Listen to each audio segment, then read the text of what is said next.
West went into its scientific revolution. Why wasn't it Muslims? Ayaan Hirsi Ali er den mest kontroversielle stemme i den internationale islamdebat. Hun blev kendt verden over med sit samarbejde med den hollandske filminstruktør Theo van Gogh. Hun skrev manuskriptet til hans islamkritiske kortfilm Submission, der handlede om undertrykkelsen af muslimske kvinder. Få måneder efter filmen havde haft premiere i 2004, blev Theo van Gogh myrdet på gaden i Amsterdam af en 26-årig islamist. Han fik en kniv stukket i brystet, vedhæftet et brev, der truede Ayaan Hirsi Ali, der allerede levede under politibeskyttelse. Hun har siden skrevet flere bøger om islam, hun underviser på Harvard University og er blevet amerikansk statsborger. Hun var i denne uge i København for at promovere sin nye bog, og jeg møder hende på en hemmelig adresse.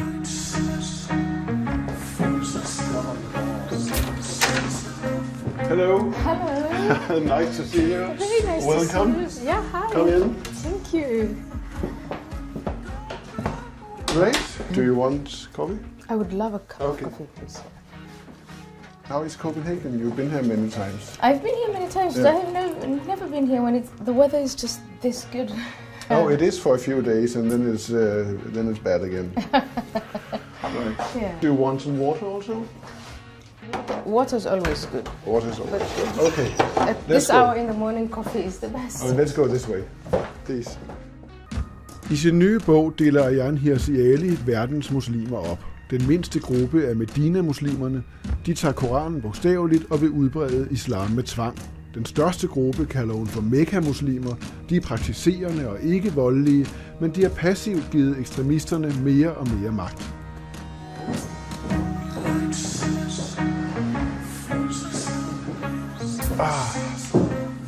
Okay. Coffee. Please. We need that. It's early in the morning still.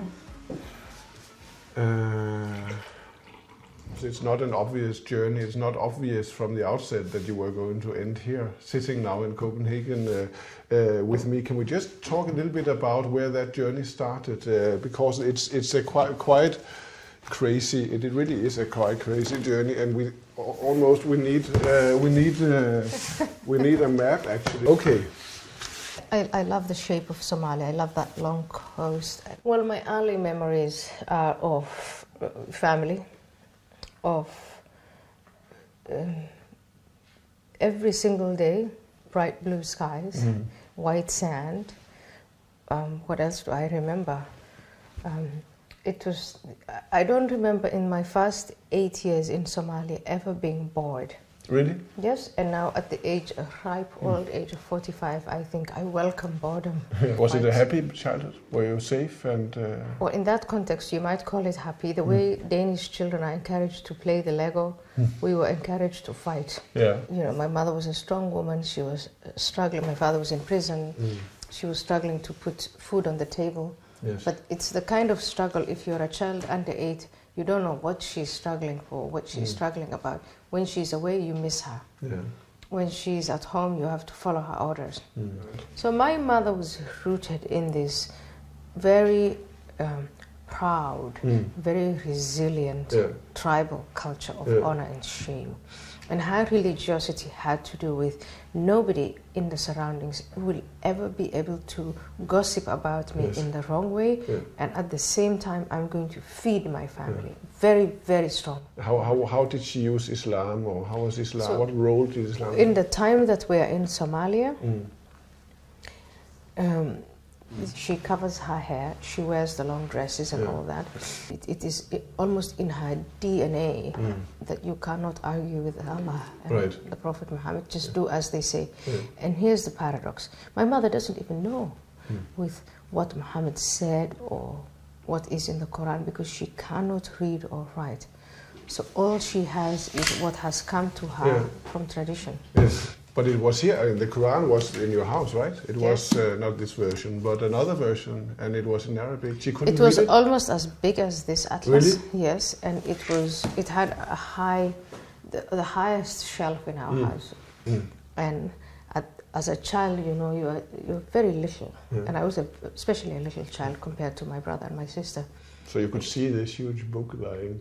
yes, you can't, but you can't touch it, and you have to wash your hands before you touch it. And there was something about, because you have two women who can't read or write, but who believe that whatever it contains is the absolute truth and salvation. Even if she couldn't read it? Even she couldn't read it. And so we had to pretty much, as children, respect that. Yeah. So do you know it? Do you know it by heart? I mean, do you know the Quran? I still remember some of the verses by heart. But here's the interesting thing. At that point, just memorizing the Quran meant you memorize Bismillahir Rahmanir Rahim, Ar-Rahman, Allama al-Quran. You read this and it has this soothing sound to it. But I would say 99% of the time you have absolutely no idea what you're saying. Right. And then that starts to change. And that's my definition of the Mecca. What was it? My mom was a Mecca Muslim. Yeah. She worshipped, she abided by the rules of honor and shame. We got pretty much an idea of what is halal, what's haram, what's halal, which is permitted, what is haram, that which is forbidden. We got a very clear picture of my position as a girl and as a woman. And if I resisted, it was just made it even more clear. Yeah. That's your position as a girl or as a woman. What kind of a Muslim was your father? Was he wasn't as devout and strict as your mom? Well, the difference is my father could read and write. If you can read and write, and this is the wonderful thing about reading and writing, you can actually start playing with the Quran and the Hadith and whatever else you read. My father had this mission that he was one of the first set of people after independence who were put in leadership positions because they had an education. And I think he decided to pick and choose from the Quran. Where it says seek knowledge, he was like, okay, good, seeking knowledge, and not only seeking knowledge, but he was getting swathes and swathes of Somalis and got into a program of getting them to be literate. So for him, that was his way of worshipping. Right. Very different from guilt and talking about hellfire in the afterlife. And so on. Yeah. Something happened. You, as a student of Islam, also changed very much when you came to Kenya. You met your sister Sissa and yes. So that's a Medina Muslim. Yes. That's in Kenya. I was 15 years old by then. How were they? What happened when you met the Muslim Brotherhood version of Islam? In 1985, sort of halfway, this woman shows up, and she's covered in black, and even her hands, she's wearing gloves, I think. Only her face is showing. She had a wonderful heart-faced shape. And when we all sit down, she says, "Put up your hand if you're a Muslim." And we all start giggling. This is the IRE class, and if you're in the IRE class, you are by definition a Muslim, so what's the point? Yeah. But none of us were wearing headscarves, and none of us actually prayed, or if we prayed, we did sporadically or something. So she went on asking, how can I tell you are a Muslim? How can I tell the difference between you and the other girls in the school? So that had us thinking. And after many meetings, she had us practice, because she then defined, it wasn't about the history of Islam, it was about the practice of Islam. Why was it attractive, do you think, to you as a young girl? I think it was that age when you really start to ask yourself, why are we here? What's the difference between right and wrong? Where are we going from here? And very soon there was a small group of girls who were covering themselves and who were praying 5 times a day and who were going all over the school compound, commanding right and forbidding wrong. And I was a part of that. And again, this is in hindsight. But you didn't have to do that. Why do you think you were open to becoming active in this?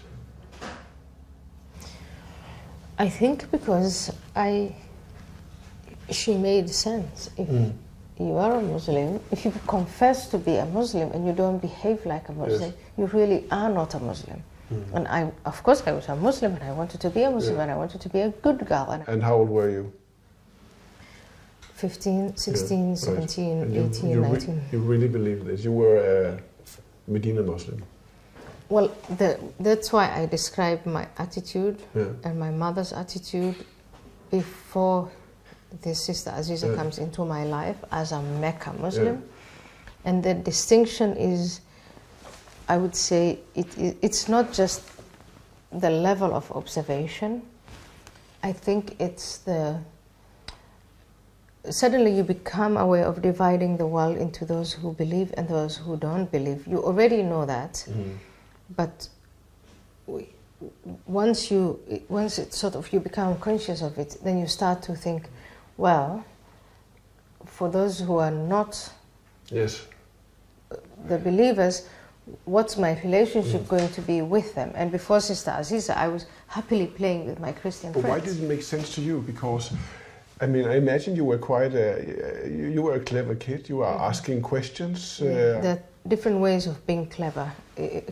One sense of the word clever is, oh, I'm smarter than she is, in which case I can say, why should I follow what the Quran says? Yes. So I wasn't clever in that sense at that time. What I was clever in was, what are the expectations? Right. And how do I know who's telling me the truth? And she was saying, if you believe in the truth in the Quran, well then let's go through the Quran, just like we're going through this atlas. And we go through the Quran and we learn, this is how you're supposed to behave. And if you don't agree with it, you're not having a disagreement with Sister Aziza, you're having a disagreement with God and the Prophet. And was I so clever as to say, oh God, I don't agree with you? No, I wasn't at that age. Right. And most of us are not clever in that way. Yeah. And then something important, to say the least, happens. You are approached, your family is approached by, I think, a relative who wants to marry you. Where are you when you are approached by this relative? Kenya, still in Nairobi. And my father, who left us in 1982, comes back. And by then, Somalia is in a complete civil war. And my father comes to Kenya. A lot of Somalis are congregating there. And a lot of Somalis from the rest of the world are coming to look for their relatives. Yes. And one man is Osman Muse. He comes to Kenya, he is looking for his family, but he's also looking for a bride. And for young men who are looking for brides, the civil war is a fantastic opportunity because they don't have to pay expensive dowries. And this gentleman says to my father, I have been told, first of all, my father's name within the clan is well known, and you have daughters, and I would like one of them. He doesn't specify which one because he doesn't know any of us. And my father makes up his mind that he knows which one he wants to give away. Yes. And they make a deal. Why did he choose you think? I think of the daughters, at that point in life, I came across as the most obedient, the most docile, the one who understood. I covered myself, prayed 5 times a day. I went to end. But you looked like the perfect candidate. I looked like the perfect candidate. And then something strange happened. The plan is that you travel to meet him in Canada, right? That was the plan. That was the plan. A relative in Germany, Mursal, says, my father speaks to him and he says, send her this way. And so I'm sent off to Germany. And the plan is you're going to marry this relative still? Yes. Right. They've actually the marriage has already taken place. Then I'm supposed to go to Düsseldorf. Right. And then this gentleman will look after me and my immigration papers and send me off to Canada. So actually now you're in Düsseldorf. You haven't been to Europe before when you arrive. No. This is your first time in Europe, and you decide to do it a little differently. Yes. What happened in your mind those days in Düsseldorf? But I have this relative in the Netherlands, and I ask, and she's in an asylum seeker center, and I call her and I say, why did you decide to do that? I mean, we're talking about this obedient, but I was docile young woman. Yes. But that's the mistake I think that my father made by being away for 10 years. He didn't realize that I really wasn't that docile. I understood the rules and I lived within the rules, but I didn't always obey them. Why did you do it? To get away from this marriage? I didn't want to repeat my mother's life. I didn't want to repeat the life of all those women whom I had seen in Saudi Arabia, in Ethiopia, in Kenya. But this happened at the same time where you were a devout, obedient Muslim woman, very religious. I was not so devout. Right. At that point, I was not so devout. What did you want? What was your plan? I had no plan. I knew very clearly what I did not want. I didn't know what I wanted. So, coming to Holland, it was all very short term. Yeah. You know, you come in, you ask for asylum, and I go and meet the civil servant and I tell him a story that I think he would like to hear so that I can meet the Geneva Convention. That has nothing to do with my real circumstances. Right. So you didn't tell the truth? I didn't tell the truth. How did you feel about not telling the truth about it? I felt brilliant because I thought I got in. I beat the rules. How would you feel? I don't know. I think you would feel brilliant because you have a choice. They're either going to send you back to Germany and then I would go back into that cage that I came out of, or they're going to let me into Holland. So I felt absolutely brilliant. Can you tell me just briefly the process of how you actually left your faith those years? What happened? The process was very slow, very gradual. So 1992 I come to the Netherlands, and 11 September 2001 we have, I think, an attack, the biggest historic attack in the West since 1945. Yes. And in 2002 I asked myself, because others asked me the question, are you a believer or not?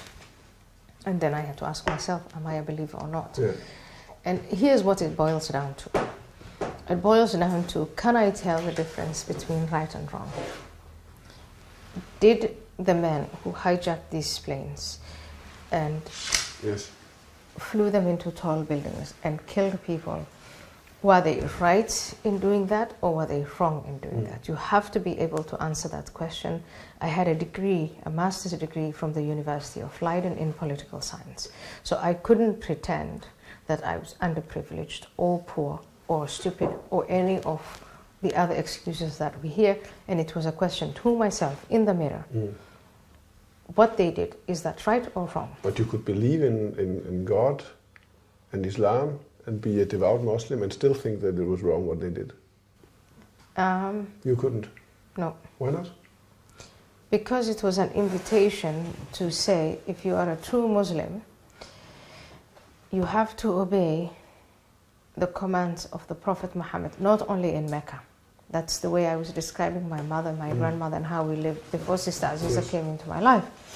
But after Sister Aziza and all the other Islamists come into our life and we become aware of our religion, it's what they did. They attacked the infidels, they killed the infidels. As a Muslim, killing the infidels, is it right or wrong? Was it difficult, that process? No, because my conscience is telling me it is wrong. But yes, but the rest of you? Well, the rest of my teachings is then, well, if it is wrong, then I would be not defying these men, but I would actually be defying the Prophet Muhammad. Yes. And I would be defying Allah, God, subhanahu wa ta'ala. So who am I to defy God? And then I think, okay, if this is what God wants, if this is what the Prophet Muhammad wants, then they are wrong. And can you imagine mentally where that takes you? Yes. And cognitively it would be, well then if I disagree with Allah and with Muhammad, I'm going to be sentenced to life in hell when I die, after I die. Just like your mother told you. Just like my mother told me, like my teachers told me, like my father told me, like all my entire youth was about that. Now you don't pass that very quickly, because this is very important. Maybe not to the Danish mind, but to the Muslim mind, that's the most important question. Then you have to ask yourself, and this is really the big question, is there life after death? Is there life after death where I can then be punished in the way that I fear I'll be punished? And I couldn't help it. That was why it was. There really is no life after death, and there's just this sense of liberation. To me, the best emancipation I have been through, the most powerful emancipation I've been through cognitively, is the realization there is no life after death. So I don't have to fear that punishment.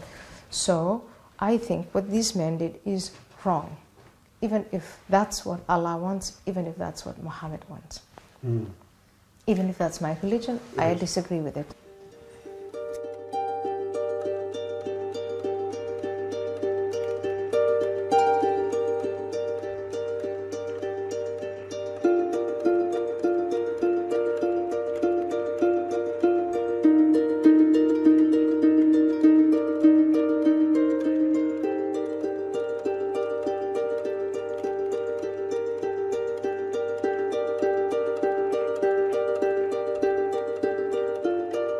The plan was to take you, of course, out on the streets and walk the streets of Copenhagen and talk about Islam and secularism and so on. But of course, we cannot do that.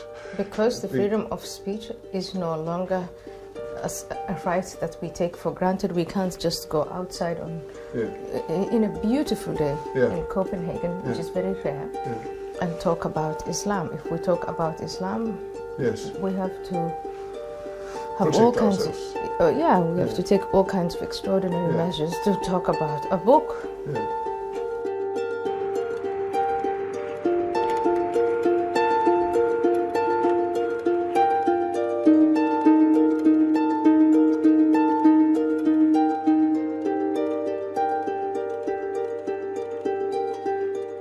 So with what you have told me right now, you now think that Islam needs to change fundamentally. Why is that? I think because of a number of reasons. Number one, the number of people who are subscribing to the Medina Islam. Some people call it Salafism, some people call it Wahhabism, some people call it extremism, some people call it fundamentalism. All of those labels mean that we're talking about individual Muslims who subscribe to Muhammad's example in Medina. That group is getting bigger and bigger and bigger, and they're causing chaos, they're taking lives, they're persuading the Mecca Muslims that we have to strive for societies based on Sharia law.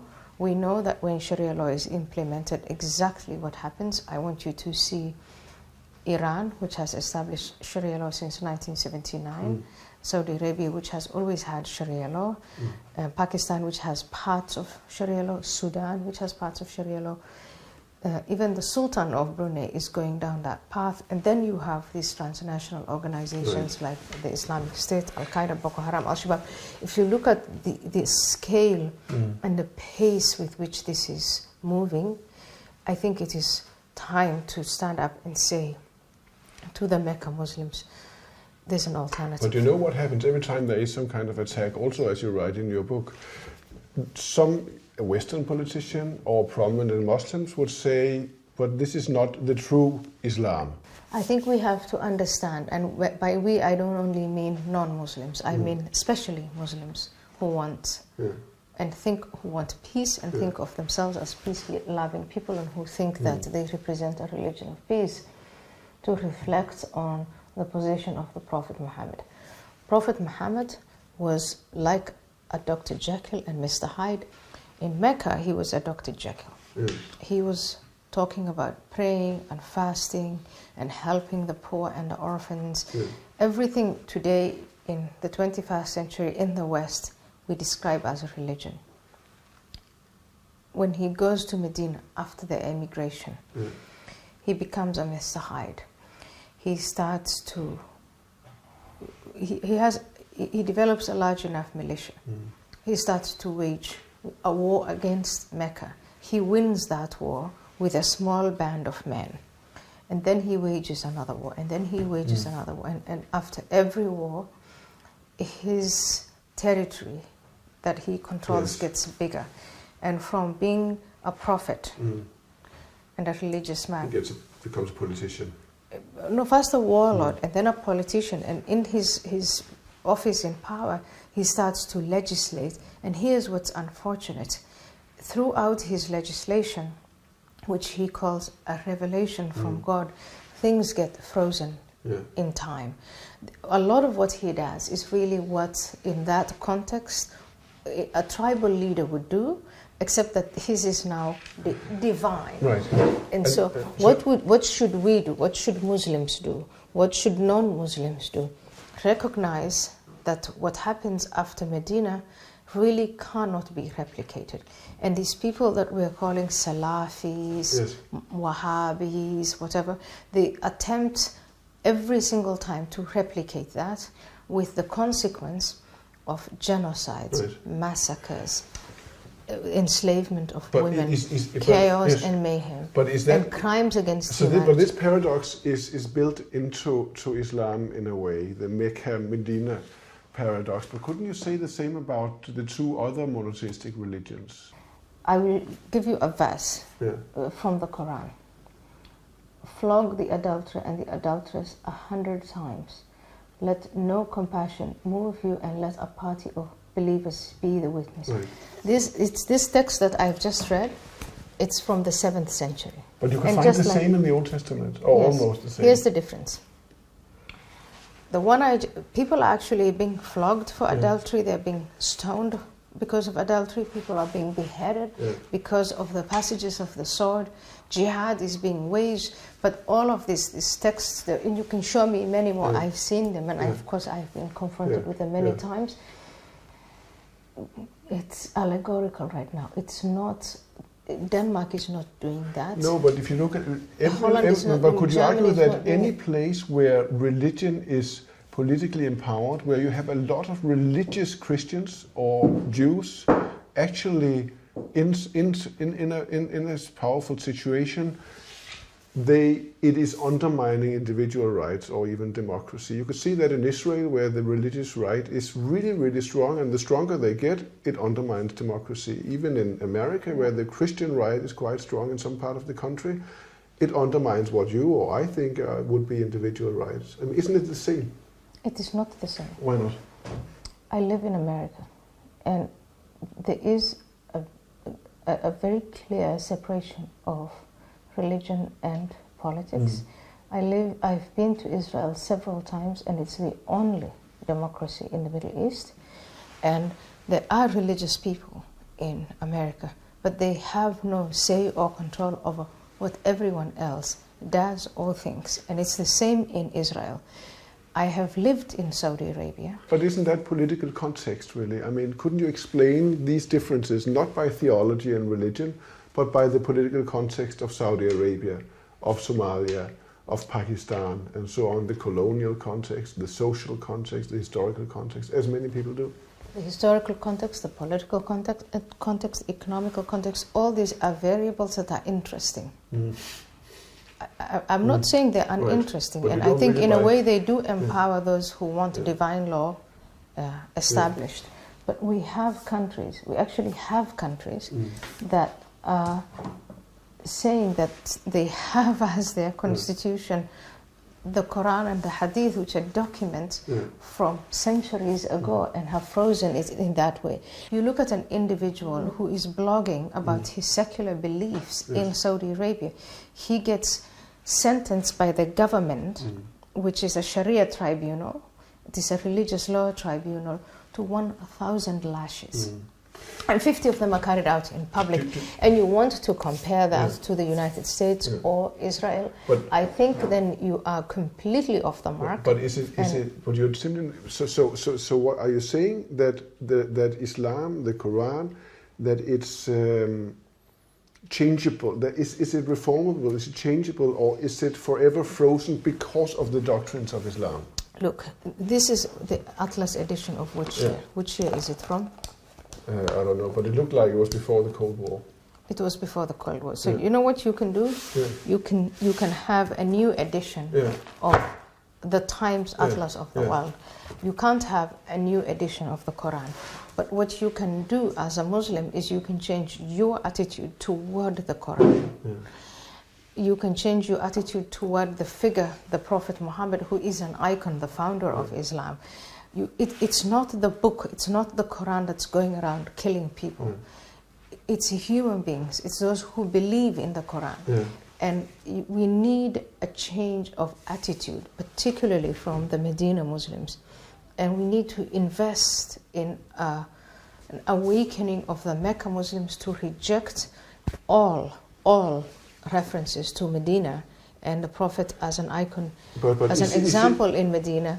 And the phrases in the Quran that are about Medina, we have to accept that it is outdated. Read it in its context, but do not try to apply it in the 21st century. That's the difference. Here's why I think it's much more interesting to talk about the dissidents of Islam, the ones who are saying there's something within our religious heritage that we need to review. They're not quite clear about what it is, and my contribution to this debate in the book Heretic Catters is I have this package of five amendments. 5 amendments. If we all agree on repudiating jihad, rejecting Sharia law, rejecting commanding right and forbidding wrong, investing in life before death instead of life after death, and reviewing what Muhammad did in Medina and rejecting that part of his legacy or seeing it in its context, and again, same with the Quranic passages, then we can get a new Islam, which is reformed. It's like the reformed Church of Denmark. But if you tell, what is it, 1.3 billion Muslims or something like that, it's, I mean, if you're going to tell them that you should stop believing that this is the exact words of God, it's not Islam anymore, is it? It's the same as saying you have to stop being Muslims, just like you. Some of my students would say, if you take these 5 things out of Islam, what is left of Islam? And then I tell them, well, I'll tell you what's left of Islam. The 5 pillars of Islam that everybody knows. You confess that there's one God, Muhammad is his prophet. You can pray 5 times a day. You can fast in the month of Ramadan. Let me finish. You can pay zakat or alms, and once in a while, if you can afford it, you can go to the Hajj. This is the religious core of Islam. You can retain all of that. Then Islam becomes a religion like any other, and if you're a religious person, you can draw on that, and it's very enriching and wonderful and encouraging, but you're not hurting other people. You're not killing other people. You're not complicit in the killing and enslavement of women. That is the difference. Why do you think this is possible now? You're right. About why this reformation has not occurred yet in Islam. Why do you think it's possible now? I think it's possible now, unfortunately, not because of the dissidents of Islam like me, but unfortunately because of the actions of the Islamic State, of Boko Haram, of Al-Qaeda. There is so much atrocity that is committed today in the name of Islam. Every time something awful, horrible is committed in the name, we see beheadings, we see a war, a proxy war between Sunni Saudi Arabia and Shia Iran, in Yemen and in Syria and everywhere. And don't you think it is time now that we start to say, please, let's stop this? But why do you think it's possible now? It is possible now because people, Muslims, are disgusted more and more by that. It affects Muslims more than anyone else. And there are more and more Muslims saying, we need to change this, we need to reject these verses in Medina. And the number of reformers is growing. The number of Muslims in Muslim majority countries who do not want Sharia law is growing, and they have a voice. The number of women who are standing up to Sharia is growing. The number of gay Muslims who are saying, we don't want this anymore, is growing. I have a quote from a man in Qatar who is saying, I don't want to hate Jews. I'm tired of hating people. I don't want to believe in hatred. It's this type of voices, and all we need to do is make it possible for them to get together, and the internet makes it wonderfully possible. Is it a reformation just like the reformation that we know from Christianity, or even in Judaism, where you had a reformation? I think the reformation is underway. I think it's been underway for a long time, and I state that explicitly. What makes this time different is there's just this climax where you have to confront. We have a confrontation between the group that I call the dissidents and the group that I call the Medina Muslims for the hearts and minds of the largest group, the Mecca Muslims. Yeah. And I think that now we are seeing real serious investment in change from governments as well. Yes. The president of Egypt said, we want a revolution in religion. The government of the UAE is financing this time a reformation. In 1992, it was much easier to be indifferent. Today, it is no longer so easy to be indifferent. And I'll give you an example. The grieving parents and family members of those Mecca Muslims in Denmark, in Britain, in the US, in Germany, everywhere, who think, why did my child go and sneak out to the Islamic State? See, they can no longer be indifferent, because then you have to ask them, what have you done as a parent? What have you done as a relative that might have stopped that child from sneaking out to the Islamic State? We need to get to a place where it's okay for a Muslim apostate to be alive and not to have a cordon of police people around them. That is, then we have a reformation. We have a reformation when the largest number, a majority of Muslims say, oh, when you say, I don't believe in Allah, they just shrug their shoulders and say, that's your prerogative. That's where, then we have a reformation. Right now we don't have a reformation. I get emails and letters from ex-Muslims who are living within their families, and they pretend to pray 5 times a day, and they pretend to be Muslim, but they really are not. And that is subjugation of the conscience. There are women who don't want to live that way. That's subjugation of women. There are gays who are forced into marriage and have to pretend that they are straight because their Muslim family will not let them be that. We need for all of that to stop, and for people to, Muslim people, to be tolerant of differences. That's the reason why I say Islam is not a religion of tolerance. It's not a religion of peace, because as long as people within Islam who want to be different cannot be different, then it isn't a religion of peace or tolerance. But we can make it that way. It is not the Quran that makes these decisions. It's human beings that make these decisions, and we're not yet there. We have to fight for that. What do you think should be the contribution of the West to this development we're talking about here? So let me repeat and say, what can the West do to empower that? Well, within the West, of course, apply the rule of law. But even more importantly, I would like Westerners to side with those people who are fighting for that change within. And what gives me hope now is that there are more and more individuals, and they are in the West, who are fighting for that kind of change. And we're abandoning them. The West is abandoning them. In the West, we understood when we were fighting with communism that we were fighting with an ideology. And that battle of ideas was something that you could win through persuasion, through cultural centers, through institutional networks that took the dissidents, educated them, empowered them, protected them. We're not doing that for the Muslim dissidents right now. Once in a while, we've started the action, international action, to pressure Saudi Arabia to free Raif Badawi, but we've given it up. All our heads of state are not talking about it anymore, and that is unfortunate. There is a campaign right now from the Conservative Party of Denmark. You probably heard about it. They have posters everywhere. It says, "Stop the Nazi Islamism." It's been very heavily criticized for being biased and being too much, being almost a fundamentalist message. Stop the Nazi Islam. Well, what do you think of that? Well, I think if the average Dane and the average European understands, the Nazism of the skinheads and the extreme right wing, why don't we then also understand the extremism of the Medina Muslims? Islamofascism, the term has been used before. And in these posters, they're calling them Islamism. I'm calling them the Medina Muslims. I think if you fight one set of fascism, you have to be able to say we can also fight the other set of fascism.